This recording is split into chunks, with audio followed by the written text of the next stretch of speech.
Hello, how are you? Welcome again to another time of catfish farming.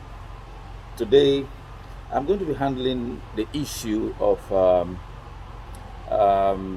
harvesting very, very little of what you actually stock, because that's one of the things that most farmers are facing, and that can be a very painful thing and something that is absolutely discouraging and can affect your general output at the end of you know every breeding season. Why is it that farmers stock, let's say about 2 3 thousand, and then on the day of harvesting they eventually harvest about 1,000, some even harvest lesser. It is very heartbreaking when you harvest about 3,000 pieces of fishes after feeding and all that. Then you go and on the day of harvesting, harvest just about 1,000 pieces of fishes.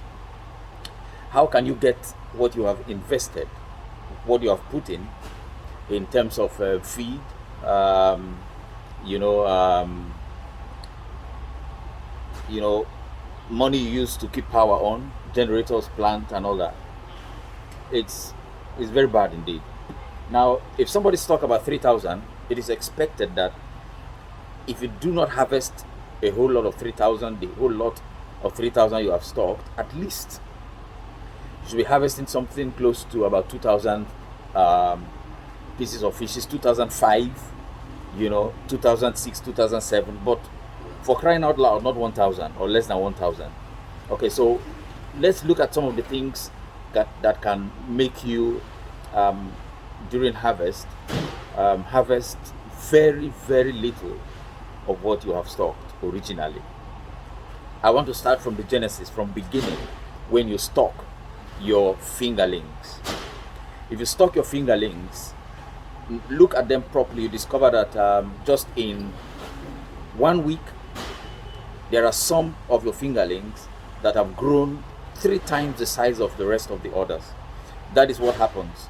At the stage of fingerling, they grow very, very fast. Now, what most farmers do not know is that these ones that grow this fast, they end up swallowing the rest of the ones that are smaller than them. Now, it will amaze you to know that about one or two of these fishes can actually swallow about 20 or more in 2 3 days. Now, if you have about 20 of these fishes, put it together in 1 month, how many fishes they will swallow. So if you stock about 500 pieces of fishes and don't sort,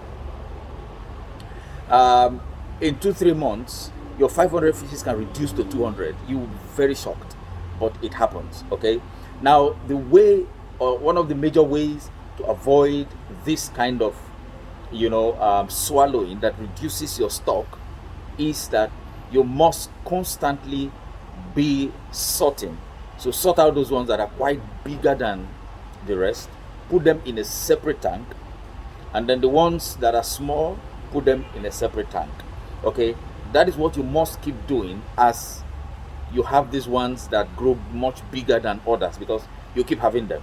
And then say about when they're 2 months or so, you can ease up in the sorting concerning this kind of swallowing thing, because you won't have much swallowing after fingerling stage, post fingerlings jumbo. You have much swallowing. What you start having after fingerling stage, say about jumbo stage, is cannibalizing. They'll start eating themselves but not swallowing themselves. Okay, so that is that. Number two thing that you must have to watch over when it comes to reducing your stock when your fishes are at fingerling stage is birds.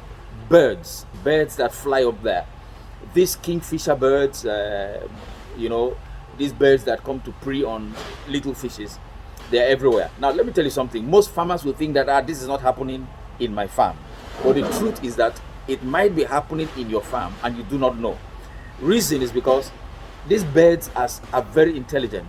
They don't hunt when there is noise. They don't hunt when they see people. They hunt when the farm is actually very quiet. That is to say, there is nobody there. So most times, chances are you are never there when these birds hunt. But to hunt, they will come. They will definitely come to hunt. They will definitely come to pick up your fishes. And these birds can pick up fishes so much. You'll be shocked at how many fishes these birds can pick up. They can really reduce your stock so much, you'll be alarmed. Now, the way we handle this is that when your fishes are at fingerling stage, you have to put a net over your ponds. Put a net over your ponds. It prevents these birds from picking them up. When your fishes get to when they get to about post-juvenile and they get to jumbo and all that, they can't pick them anymore. But at fingerling stage, this is their snack, the snack for these birds. They just come snack on your fishes, have enough feel, and then leave. And then your fishes just keep reducing and reducing. So the reduction of your fishes, your reduced fishes at harvest did not start, close to harvest time. It started long time ago when you stock your fingerlings. Okay. Then another thing is this: to prevent your fishes from reducing at fingerling stage, do not overfeed. I need to tell you something. You see, these small feeds like 1 mm, 0.8, 0.7 mm, they contain a large amount of protein. And this protein is meant to boost the fishes, the growth of the fishes, very fast. Now, because of the high amount of protein in the feed, if you feed a lot, the fishes will die. So you have a high rate of mortality. Now, the reason why most farmers, especially new farmers, feed a lot is because, number one, they don't even know that they are feeding a lot, because these feeds, when they are 0.7, 0.8 little feeds, they are sinking feed. Now, when you pour it in the water, you see fishes up there. They are like eating and eating and eating, and after a while, you don't see anything. So, tendency is that you believe that they finished it. No, but the truth is that it has gone down. It is down, especially when you cannot see the bottom of your pond. It has gone down and it is there. So you just keep throwing in. You don't see anything at the top. You throw in. You don't see anything at the top. You throw in, and beneath it, underneath, there is so much of feed out there, and then that feed contaminates the water, and then depletes oxygen, and it kills the fishes. You start to have a lot of mortality, your fingerlings. And then from there you reduce your stock, and at the end you have a little stock. So what we do is this: try as much as possible to always have very clean water when it comes to fingerlings, so that you can see the bottom of your pond.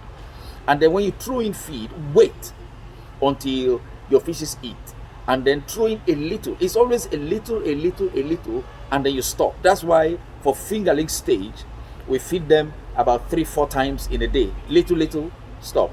Little, stop. Little, stop. Little, stop. 3 to 4 times, and you're there. Making sure you don't overfeed and you don't underfeed, so that you don't kill the fishes if you overfeed, or you don't stunt their growth if you underfeed. You understand this? This you have to do, to make sure that you keep your stock. You harvest according to how you stock your fishes. We look at the area of theft. The people who are working with you can steal your fishes also. Now, when it comes to fishes, catfish, there is no stage of catfish that you cannot sell. Even when they are fryers, you can sell them. When they are fingerlings, you can sell them. When they are juvenile jumbo, you can sell them. When they are 0.6, 0.4, you can sell them. So at every stage, you can sell catfish. So your workers, if they are not sincere, they can just pick out in your absence, behind you. They can just pick up a few and sell off, just to have some money here in the pocket, without knowing that they are causing you a lot of damage. Once they are satisfied, with what comes out of what they are doing. So at the end of the day, you say, I stopped 2,000, but I'm harvesting 500. Something has happened. Somebody has stolen your fish somewhere along the line. You have to watch for theft, also. And then you have to also watch for good water. Now, one of the primary causes of disease in fishes is when they are stressed. Once catfish is stressed, they can be infected with disease. So you have to watch. One of the things that stress them out is bad water. Once your water HP is low, then your fishes will not do well, especially at fingerling stage. Okay, once it is low, once it is bad, the HP, your fingerlings will be hanging. You see all of them hanging up there like that.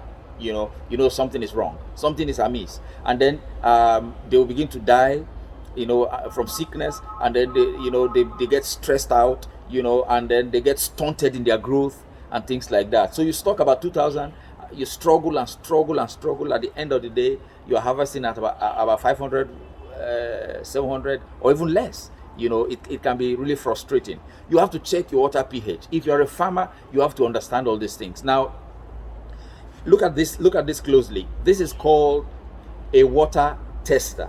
Many farmers do not know what this is, not to talk of knowing how to use it. Now, this is what I keep saying over and over and over. In this country, nobody wants to learn anything because everybody believes that something will come to them. Everybody believes that somehow, by stroke of luck, something will happen. But this is wrong. Every farmer must understand these things, these basic things. Now, how many farmers do know this? How many farmers do have this? I'm talking to you now. Look at me now. Do you have this in your farm? I'm sure you don't. Now, even though you have it, do you know how to use it? Now, every farmer must own something like this. So at regular, intervals, you are checking your water, whether the water HP is good.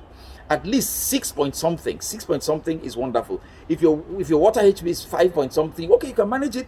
But I think 6 point something is very good. 6 point something at least is very good. You can go up to 7 point something, or 6 point something is beautiful. Okay, this will show you that. This will give you all that.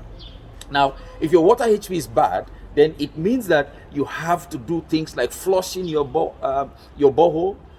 If it is too old, you have to find out whether the borehole person who sank it very well to the point where you get good water.